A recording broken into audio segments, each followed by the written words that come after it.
Friend कैसे हो? I hope कि आप सभी काफी अच्छे होंगे। और today we are going to start a new chapter of class 10 जहां पे इकोनॉमिक्स के अंदर हम नए चैप्टर की बात करेंगे। जिस चैप्टर का नाम क्या है, जहां पे हम बात करेंगे मनी एंड क्रेडिट की हम बात करेंगे। तो चलो चैप्टर को स्टार्ट करते हैं। और आज के टॉपिक है जो हमें आज टारगेट जो हमें इस लेक्चर के अंदर कंप्लीट करना है, जहां पे मनी के बारे में समझेंगे, मनी होता क्या है, ठीक है, और मनी के कौन कौन से मॉडर्न फॉर्म्स कौन से मनी के, तो उनकी बात करेंगे हम। तो चलो करते हैं स्टार्ट। तो जब भी हम चैप्टर स्टार्ट करते देखो पहले मनी समझना होगा हमें। अगर मैं पहले टॉपिक से अगर मैं स्टार्ट करूं तो हमें सबसे पहले कौन सा टर्म समझना है, मनी क्या होता है, ठीक है। जब भी हम मनी की बात करते हैं तो मनी बेसिकली क्या होता है, एक मीडियम ऑफ एक्सचेंज होता है। क्या होता है? एक मीडियम ऑफ एक्सचेंज होता है, ठीक है। मीडियम ऑफ एक्सचेंज का कहने का मतलब क्या है, जहां पर आप किसी भी गुड्स को परचेज करते हो या आपको सेल करना हो तो वहां पे मनी का क्या होता है, एक्सचेंज होता है। आपने देखा होगा, आपको कभी दुकान में अगर कोई सामान खरीदने जाना होता है तो आप क्या करते हो, आपको पैसा तो पे करना पड़ता है। अगर सामान को आप क्या चाहते हो, you want to buy any commodity, तो जस्ट पे अ मनी, ठीक है। हम इसको लिए क्या करते हैं, मनी को पेमेंट करते हैं, ठीक है। तो इसी तरीके से अगर हम समझे तो money act as a intermediate. Money क्या होता है, money act as a intermediate, है ना। इंटरमीडिएट क्या होता है, मनी क्या होता है, इंटरमीडिएट एक्सचेंज प्रोसेस होता है। क्या होता है वो, एक्सचेंज प्रोसेस होता है बेसिकली, ठीक है। और मनी को हम क्या बोलते हैं, अगर मैं मनी को और क्या बोलते हैं, हम बोलते हैं मीडियम ऑफ एक्सचेंज भी बोलते हैं। हम इसी को क्या बोलते हैं, medium of exchange. Medium of exchange भी हम इसी को बोलते हैं। ये मीडियम ऑफ एक्सचेंज है क्या, जस्ट इसको अभी समझेंगे। जरा एक एग्जांपल लेते हैं। मैं क्या बोल रहा हूं, यहाँ पे एग्जांपल लो, एग्जांपल से समझेंगे तो हमें हर चीजें काफी अच्छे से एक्सप्लेन होती है और अच्छे से हमें समझ भी आता है। मान लो ये भाई साहब चिंटू है। कौन है ये, चिंटू, ठीक है। यहाँ पे मान लो एक जनरल स्टोर है ना, ये क्या है, एक जनरल स्टोर है, ठीक है, कोई दिक्कत नहीं।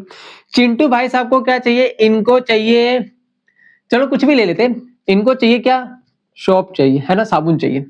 ये दुकान में गए, दुकान वाले भैया से बोला, भैया भैया मुझे ना क्या चाहिए, साबुन चाहिए।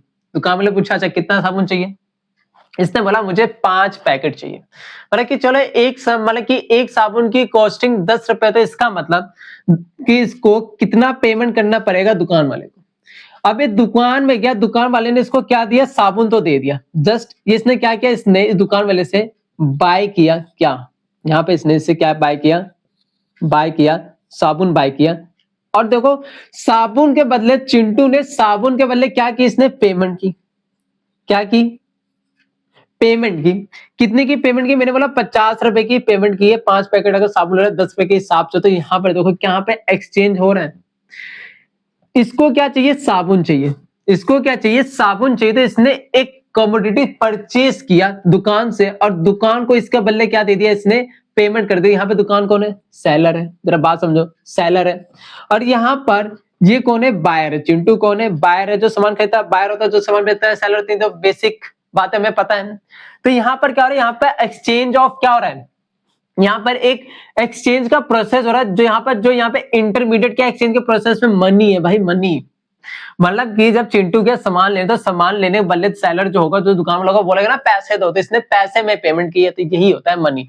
मनी सिंपल सा कुछ नहीं होता भैया। मनी सिंपल सा होता है कि आप किसी भी गुड्स को परचेस करना हो या आप सर्विसेज को मतलब कि अवेल करना चाहते हो, तो जस्ट आपको उसके बदले एक पेमेंट करनी पड़ती है। उसी पेमेंट को हम क्या कहते हैं, मनी कहते हैं। क्या यहाँ बात है क्लियर, उसी पेमेंट को हम क्या कहते हैं, मनी कहते हैं। तो ये बात है हमें मनी के बारे में समझ आती है, ठीक है। इसी तरह से बोलते हैं गुड्स आर बीइंग, है ना, गुड्स आर बीइंग, चाहे हमें गुड्स को बाय करना हो, है ना, चाहे हमें सेल करना हो, तो हम इन सभी का जो प्रोसेस होता है किन की हेल्प की वजह से करते हैं, मनी की मदद से करते हैं, ठीक है। चाहे आपको सर्विस को अवेल करना हो, गुड्स को बाय करना हो, चाहे आपको गुड्स को सेल करना हो, इन सभी के प्रोसेस में किसका सबसे ज्यादा इंटरमीडिएट एक्सचेंज का प्रोसेस होता है, मनी का होता है। उसी को हम क्या कहते हैं, मनी का कहते हैं, ठीक है। बात यहाँ पे क्लियर होती है। इसी के अंदर एक टर्म और होता है जहां पे हम आज बार्टर सिस्टम की बात करेंगे, ठीक है। बार्टर सिस्टम है क्या,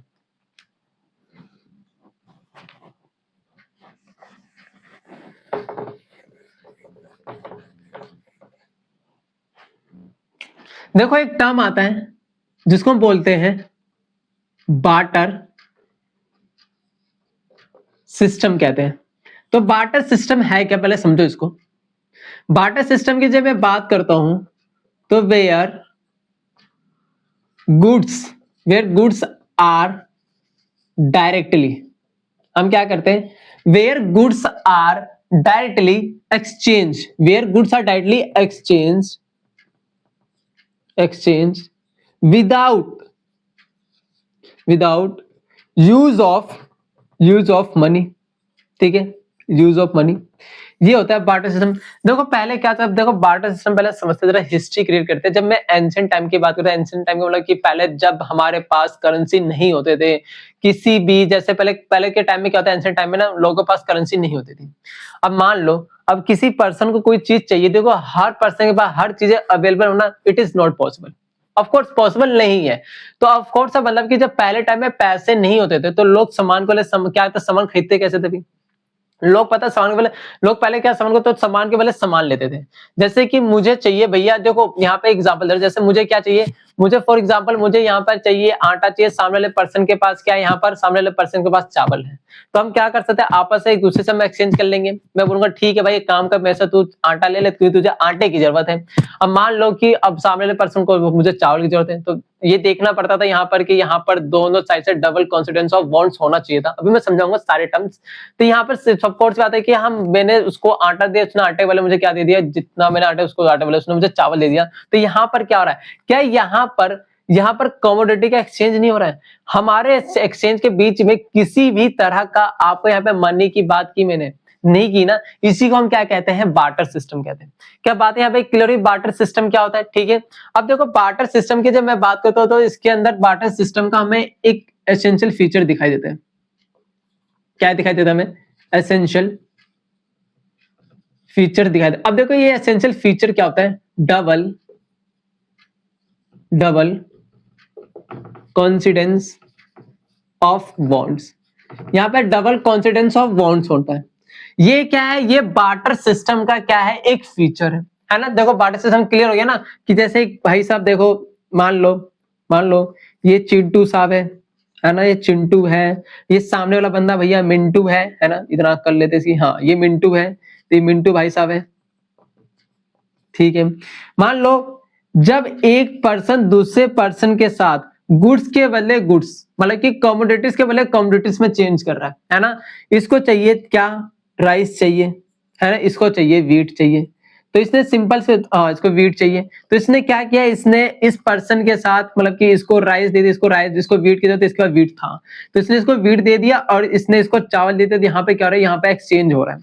यहाँ पर क्या दिख रहा है आपको, एक्सचेंज दिख रहा है ना, एक्सचेंज तो हो रहा है भाई, लेकिन एक्सचेंज ना मनी का नहीं हो रहा है। बस दिक्कत क्या है, बस मनी का एक्सचेंज नहीं हो रहा, इसी यहाँ पे किसका एक्सचेंज हो रहा है, एक्सचेंज ऑफ कमोडिटी, सामान के बदले सामान सिस्टम चल रहा है।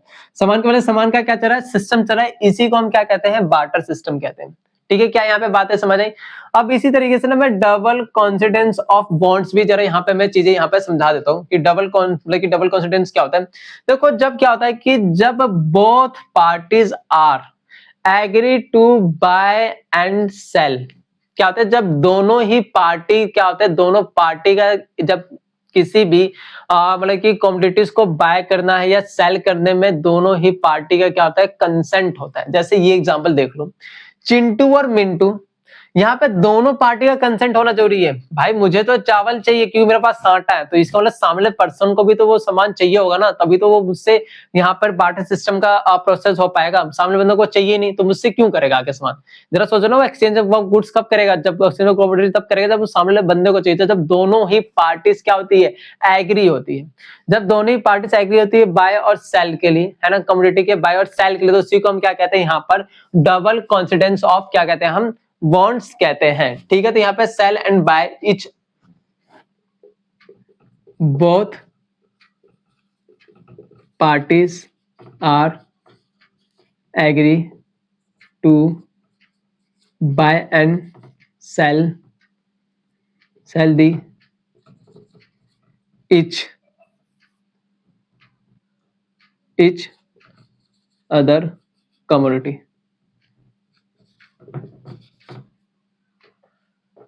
ठीक है, तो यहाँ पे ये समझ आया, ठीक है, कि यहाँ पे डबल कॉन्सिडेंस ऑफ बॉन्ड क्या होता है। अब देखो जब हम डबल कॉन्सिडेंस बॉन्ड की बात है, ये एलिमिनेट हो गए। अब हमें ये देखने को मिलता है बिकॉज ऑफ द एलिमिनेट कैसे हुआ, मनी की वजह से, है ना। तो यहाँ पे हमें डबल कॉन्सिडेंस ऑफ बॉन्ड्स अब हमें मार्केट में नहीं दिखता, क्योंकि जब से मनी आई है तब से तो ये सब सिस्टम क्या हो चुका है, खत्म हो चुका है, मतलब बंसा हो चुका है। ठीक है, ये वाला टॉपिक्स मतलब कि ये जो हमने जो सब चीजें समझी आपको ऑफ कोर्स क्या आपको सब चीजें क्या होगी, क्लियर हो गई होगी। अब इसी तरह से हम नेक्स्ट टॉपिक की हम बात करते हैं।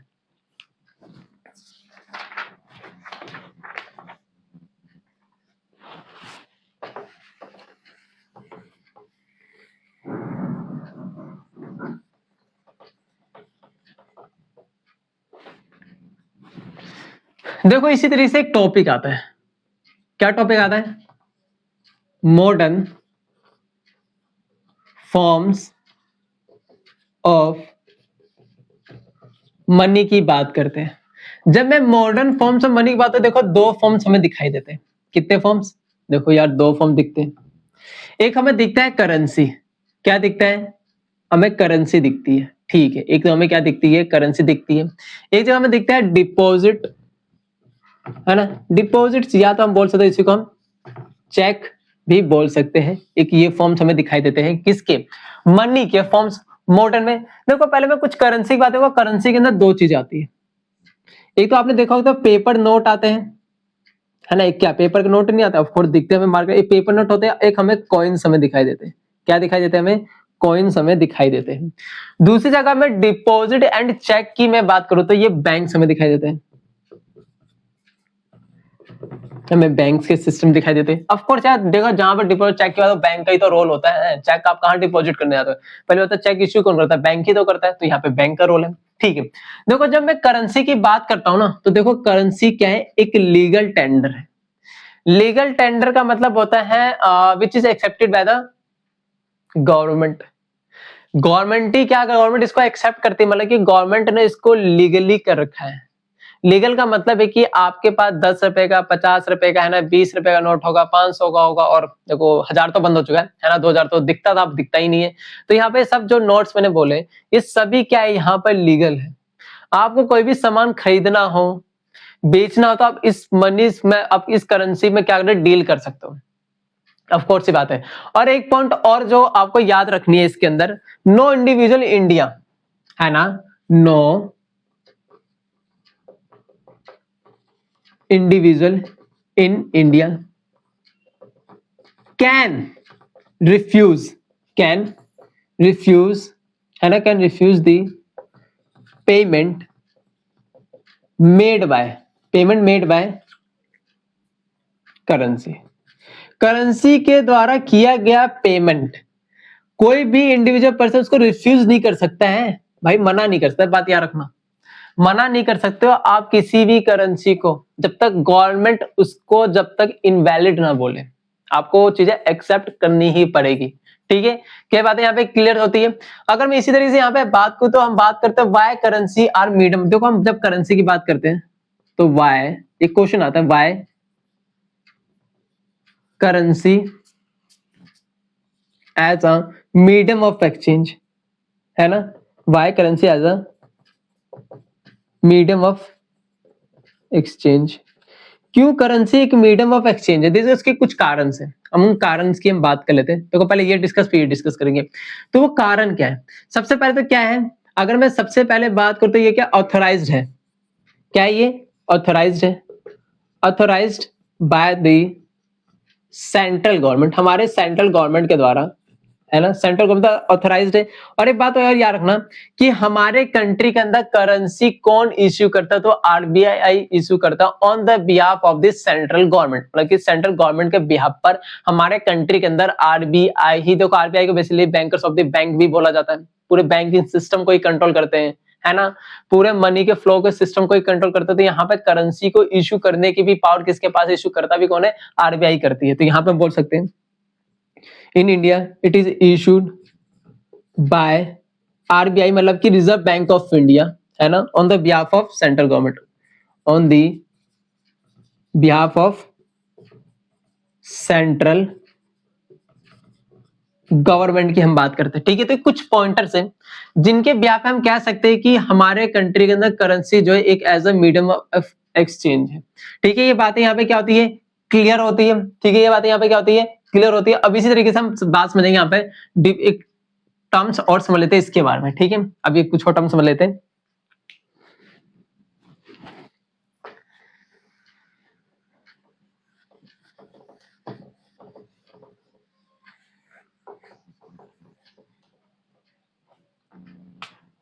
एक टर्म समझ लेते हैं,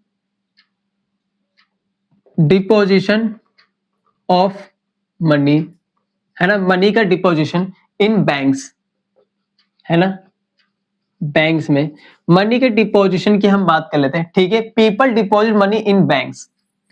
देखो सिंपल सी बात है, क्या ऐसा सिस्टम चलता है, डिपोजिशन मनी मतलब मान लो एक बैंक है, ये क्या एक बैंक है ना, बैंक भाई साहब मेरा ही बैंक है, मान लो ये मेरी खुद की बैंक है ना। अब देखो चुप एक मान लो इस बैंक के अंदर पीपल जो होते हैं, जो लोग होते हैं, वो क्या करते हैं भाई, अपने पैसे को डिपॉजिट ही तो करते हैं। क्या करते हैं, डिपॉजिट करते हैं।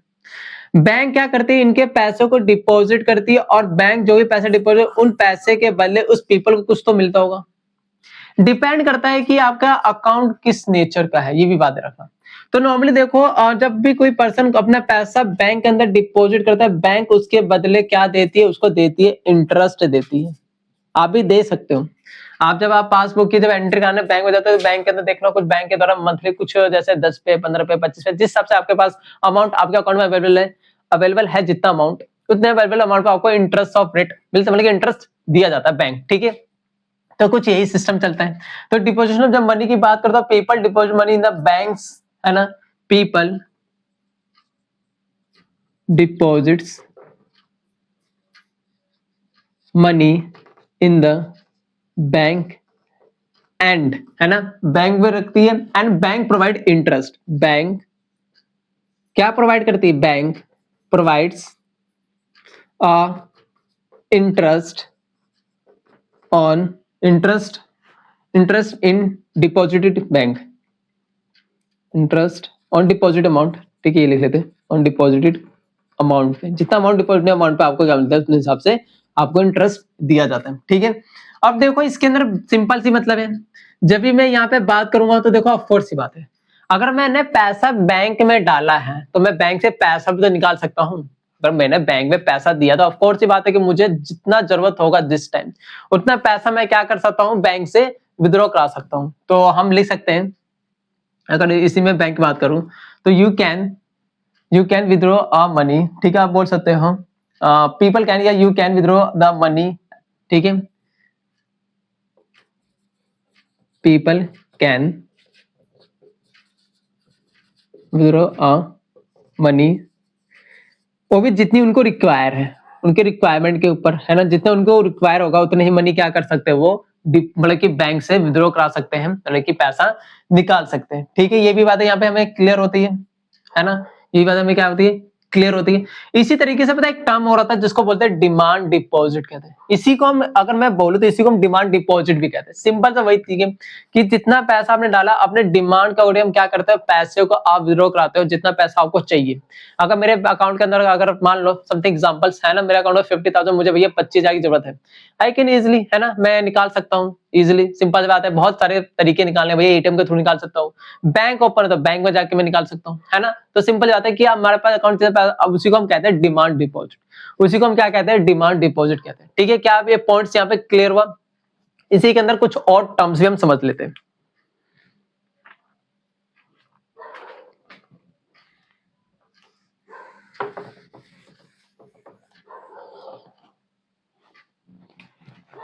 एक पता है एक चेक होता है, ऑफ कोर्स आप सभी ने आई थिंक देखा हो, है ना, चेक। जब भी आप अकाउंट खुलवाने जाते हो तो बैंक वाले क्या करते हैं, हमें एक चेक इश्यू करते हैं। क्या करते हैं, एक चेक इश्यू करते हैं। जो चेक होता है बेसिकली क्या होता है, बेसिकली हम बोलते हैं it is a piece of paper. जो चेक होता है क्या होता है, basically it is a piece of paper.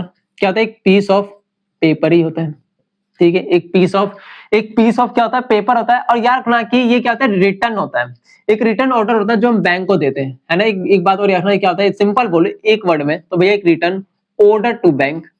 एक रिटर्न ऑर्डर हम देखते हैं बैंक को, आपने देखा होगा जब भी हम कभी भी कहीं भी हमें कुछ पेमेंट कर दिए तो हम समटाइम्स क्या करते हैं, आप नहीं तो आपके फैमिली मेंबर के अंदर देखना कि आपके चाहे पेरेंट्स हो सकते हैं जो कभी कभी समटाइम्स कुछ पेमेंट वो चेक में करते हैं, है ना, चेक्स में भी करते हैं जिसमें लिखा होता है, देखो चेक बुक के अंदर मतलब पे ही लिखा होता है, फिर अमाउंट लिखा होता है, फिर वहां पर सिग्नेचर होता है जहां पर साइन करते हैं, जिसको पे करना उसका नाम लिखते हैं, फिर जितना अमाउंट पे करना उतना हम रुपीज में इन वर्ड्स पे लिखते हैं, और यहाँ पे छोटे से साइड देखना कॉलम सा बना हुआ है कि एक बॉक्स सा बनाता है जहां पे अमाउंट्स को हम लिखते हैं, और नीचे ही उसके जस्ट क्या करते हैं सिग्नेचर करते हैं, ठीक है। जहां पे हम क्या कर रहे हैं, हम ऑर्डर दे रहे हैं बैंक को कि मैंने अगर किसी पर्सन का नाम लिखा, अगर मैं कोई चेक इश्यू कर रहा हूं तो मैंने बैंक को ऑर्डर दिया कि अगर ये पर्सन ये चेक लेके आएगा तो मेरे अकाउंट से उतना पैसा क्या करेंगे, इसको आप विड्रॉ करके दे देंगे, ठीक है। ये बातें यहाँ पे क्लियर होती है। तो मैंने क्या बोला, basically it is a piece of paper, है ना, गिवन मतलब कि गिवन बाय द बैंक।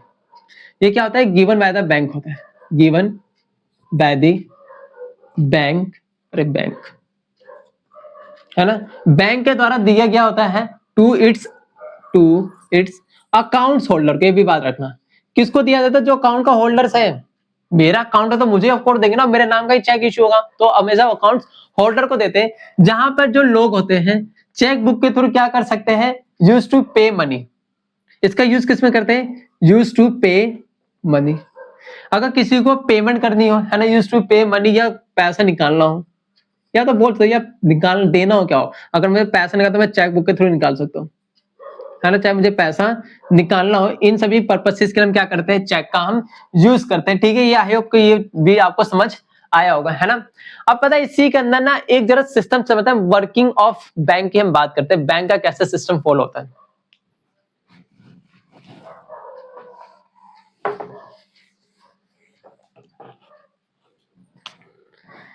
जरा एक टॉपिक समझ लेते हैं, है ना, एक हम टॉपिक की बात करते हैं, वर्किंग ऑफ बैंक। बैंक कैसे वर्क करती है जरा ये समझ लेते हैं हम। Just I will take a some examples. जैसे मान लो एक बैंक है, ठीक है, बैंक है भाई साहब, ये क्या है, मेरा बैंक है खुद का, है ना, पी लिमिटेड लिख लेता हूं, चलो, है ना, पी लिमिटेड एक बैंक है, ठीक है। बैंक का देखो काम कैसे चलता है, जरा इस काम को, इस साइकिल को समझना। बैंक क्या करती है, take a deposit from customer, customer से पैसा डिपॉजिट करती है, take a deposit from bank, sorry bank कह रहा हूं मैं भी, फ्रॉम कस्टमर, कस्टमर से पैसा लेती है, अच्छा ठीक है। जो भी टोटल डिपोजिशन बैंक के, मतलब जो भी टोटल जो भी डिपॉजिट होता है बैंक में, है ना, जो भी अमाउंट क्या होता है, डिपॉजिट होता है बैंक में, ठीक है। बैंक क्या करती है, बैंक भैया उस पैसों को keep a small amount of money, है ना, कुछ अमाउंट ऑफ मनी क्या करती है, वो रख लेती है अपने पास, एंड बाकी का जो रिमेनिंग अमाउंट है, जैसे मान लो एक और बंदा ले लेता, भाई ये चिंटू सा भी ले लेते, है ना, चिंटू बहुत, ये लो चिंटू ले लिया मैंने, है ना। अब देखो कुछ पैसा वो एज अ मनी रख लेती है for the liquidity purposes, for the, अगर कुछ पैसा देखो कीप अ सम मतलब small amount of money in bank, है ना, जैसे कुछ पैसा रख लिया, जैसे फॉर एग्जांपल मान लो बैंक के पास टोटल डिपॉजिट हुआ 100 रुपए, जिनमें से 20 रुपए क्या कर लेगी, वो अपने पास रख लेगी, है ना, क्योंकि डेली बेसिस पे लोग आते हैं पैसा निकालते हैं, है ना, तो पैसा निकालते भैया पैसा कब, मतलब कि बैंक के अंदर अवेलेबल होना चाहिए कि पैसा उनको मैं दे सकूं, है ना, तो कुछ अमाउंट ऑफ पैसा उन्होंने रख लिया। बाकी का जो 80 रुपए बच गया ना, ये 80 रुपए वो क्या करती है, लोन पे दे देती है, किस पे दे देती है, लोन पे देती है, रखना। जैसे चिंटू भाई साहब है, चिंटू भाई साहब को क्या चाहिए, बैंक से चाहिए लोन, है ना। अब बैंक इसको क्या प्रोवाइड करेगी, लोन प्रोवाइड करेगी। बैंक क्या करेगी, इसको प्रोवाइड लोन करेगी, जितना भी इसको चाहिए, जितना भी अमाउंट चाहिए, और वो बात अलग है कि कुछ डॉक्यूमेंटेशन देखना पड़ता है, वो फर्दर हम समझेंगे। तो यहाँ पर लोन चाहिए, ठीक है। अब पता है चिंटू को मिला लोन, अब बैंक लोन के पता क्या चार्ज करती है, बैंक लोन के बदले चार्ज करती है ना, लोन के बदले क्या चार्ज करती है, वो लोन के बदले चार्ज करती है रेट ऑफ इंटरेस्ट, जो बैंक टू बैंक वैरी करता है। और बेसिकली बैंक्स को कंट्रोल कौन करते हैं, ये भी बात रखना, बैंक्स को कंट्रोल कौन करता है भैया, हमारे इंडिया के अंदर जितनी बैंक है सबको कंट्रोल करता है आरबीआई ही कंट्रोल करता है, तो बैंक्स का अगर मैं बोलूं तो बैंक्स कमाती कैसी है, वो अर्न कैसे कर रही है, जो बैंक्स है वो अर्न कैसे करती है, वो इन्हीं इंटरेस्ट रेट से तो अर्न करती है। किनसे करती है, इंटरेस्ट से अर्न करती है। ये बैंक का क्या होता है, सोर्स ऑफ इनकम होता है। अगर मैं इंटरेस्ट बोलूं तो क्या होता है, बेसिकली एक सोर्स ऑफ इनकम होता है। ठीक है, ये कुछ ऐसा सिस्टम होता है बैंकिंग का वर्क करने का, है ना। तो आई होप कि आपको ये सिस्टम में थोड़ा सा मतलब कि क्लियर तो हुआ होगा, है ना। तो आई होप कि आपको जितने भी टॉपिक्स आज इस हमने लेक्चर्स में किया, आपको सारे टॉपिक्स क्लियर होंगे। किसी तरह का कोई भी डाउट आप कमेंट बॉक्स के अंदर पूछ सकते हो। And thank you.